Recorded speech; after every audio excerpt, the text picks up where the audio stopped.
My title is recruiter. There's this element of, trying to get people to join the Peace Corps, sure.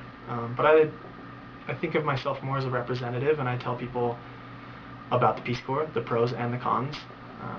And Peace Corps is not for everybody. So if in the end they feel like Peace Corps is something that they would like to do, that they're willing to live with less amenities than they're used to, and commit a full 2 years in order to have a bigger impact as far as sustainability and friendship between countries go, then that's great.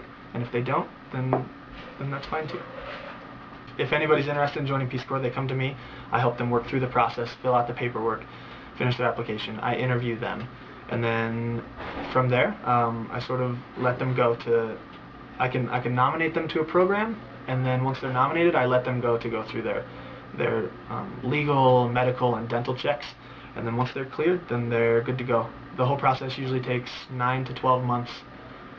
So if you're interested in applying, apply about a year in advance. So I was an environmental education volunteer, and then I came back to grad school afterwards to study sustainable communities. But NAU has a really tight relationship with the forestry program.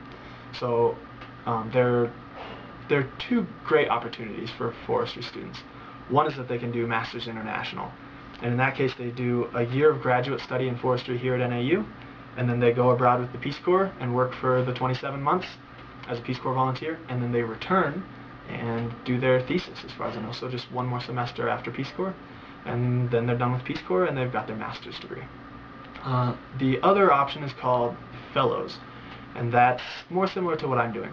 So then a forestry student could get their bachelor's in anything, something forestry related, go abroad and do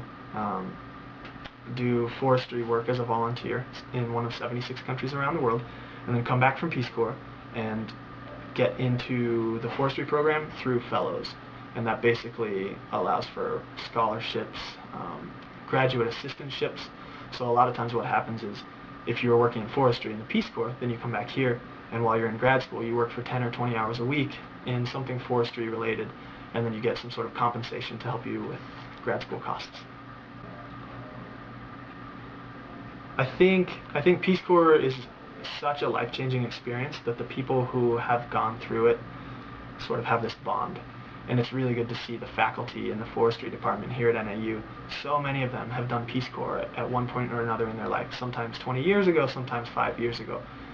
But we really are, I feel like a family. And for anybody who wants to join the Peace Corps through the forestry department, we're here for you. We're here for you to support that process. The requirements to get into Peace Corps are you have to be at least 18 years old. Usually you have to have a college degree, but sometimes people have grown up on a permaculture farm or bring some sort of great skill to the table, and by the age of 18 or 19, they're an expert and they make great volunteers. But 90% of people have a college degree. You have to be a U.S. citizen. You have to have a good combination of life skills, experience, and education that will make you a competitive applicant. And you have to be in good health. Peace Corps is a 27-month commitment, so you do 3 months of in-country training, and then 24 months, so 2 years of service after that. And then when you're done, you're done. I just happened to come back to grad school because, as I mentioned earlier, Peace Corps opens doors for you. It allows you to take the next step. So the benefits of being in Peace Corps include full medical and dental coverage while you're in the Peace Corps, and you actually have sort of like a private doctor. You can go to the Peace Corps office, you walk in, knock on the door and say, hey, I need to see you right now, and they're there for you. It's great.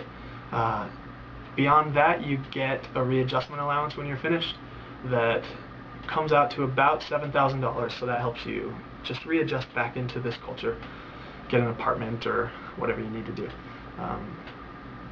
While you're in Peace Corps, I got 1 million guaranis a month, which came out to about $225 US. And that was enough for me to live very well, to live like a well-paid teacher in my community. And I couldn't buy a motorcycle or a horse or anything like that, but I got a bicycle and food to eat, and I could go to the city every once in a while to talk to my grandma on the internet, so it was good.